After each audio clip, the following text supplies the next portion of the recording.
tapat ng Sayat Building para po interviewin ang ilan sa mga construction workers para sa kanilang safety and well-being. Abangan!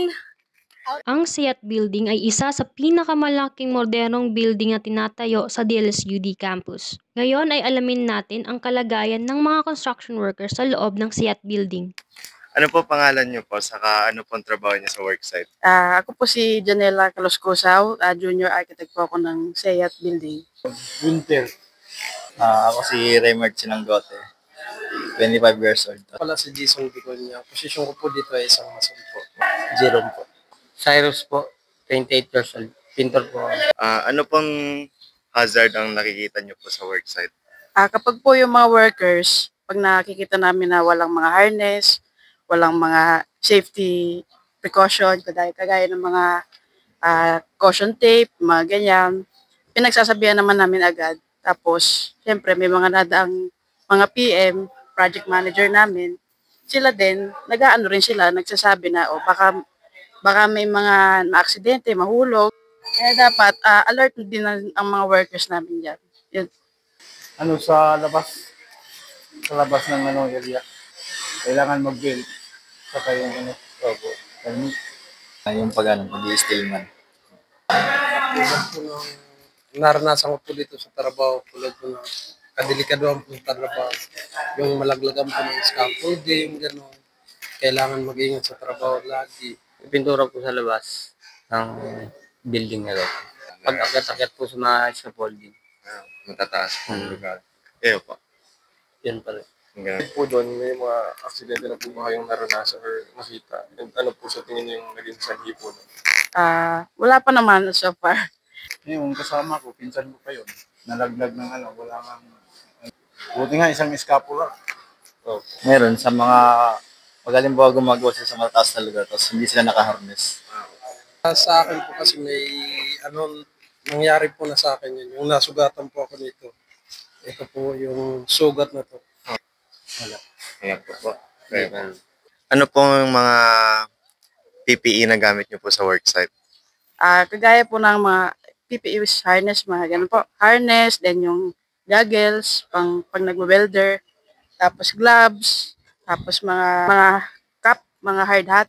Yung mga truck na yun, tinitik namin, tinitira namin ng adhesive at saka yung concrete epoxy. Saka bago puputin ng singkot. Sa mga mataas na lugar, full body harness. Tapos kailangan lang. Yung harness ako. Ayun po. Naka-hook po para po di mahulog. Sa ngayon po, hindi naman po masyadong yung trabaho namin na delikado kasi nandito lang naman po kami sa lugar. Uniform lang po, tapos hindi lang makapagsuot ng safety shoes. Tapos pantalon. Harness lang po inaano namin. Para po sa scaffolding. Ayun po. Harness lang. Last na po. Paano niyo po kino-communicate yung safety concern sa mga nagtatrabaho po sa mga manager or supervisor? Nagpapa-toolbox meeting kami every week. Tapos, yun, sinasabi namin kung ano yung mga kailangan gawin. Dapat kailangan sila may partner para in case na, kunwari, hindi naman sana may aksidente, may mga kasama sila na magsasabi. Yan. Thank you po. Thank you po. Salamat. Yung una, safety first. Kailangan mag-safety belt sa labas. Lalo na yung mga critical area. Sasabihin namin na unsafe yung ginagalaw ng trabaho. Kailangan maganda sila para pag magtrabaho sila, safe sila. Thank you po. Yun po, pinapaalam po namin una sa timekeeper at saka sa engineer namin at sa kung sinong namumuno po dito sa trabaho na. Okay. Sa harness po. Pagsusuot. Ayun po. Nag-harness po kami, nagpapaalam kami pag-apat pa po kami sa mga Para po alam na akyat na po. Para po may mga supervise po kayo. Thank you po. So, ayun po guys, tapos na po namin ma-interview ang mga construction workers and alam niyo na po kung ano yung experiences nila. Bye! In all seriousness po, due to excessive work dun po sa loob ng construction site, napagdesisyonan po ng team namin na 6 na lamang po ang interviewin.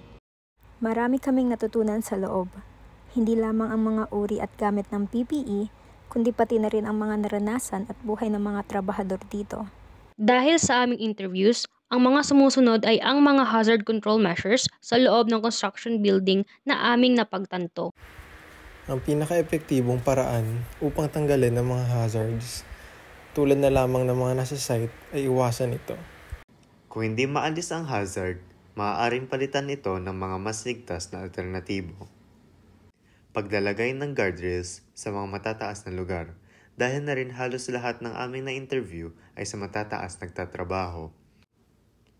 Ang toolbox meetings ay mga regular na meeting sa mga lugar ng trabaho na nakatuon sa kaligtasan at mga panganib na maaaring kaharapin ng mga manggagawa. Kapag hindi sapat ang mga naunang hakbang, nabanggit na ang kanilang madalas na ginagamit ay harness, hard hat, gloves, goggles at safety shoes. Pero ang pinaka-importanteng natutunan namin ay katulad na lamang ng sabi ni Kuya Gunter, yung una, 60%. ang pagkahulog ng scaffolding at pagkakaroon ng sugat sa iba't ibang parte ng katawan ay maiiwasan kung paghahandaan.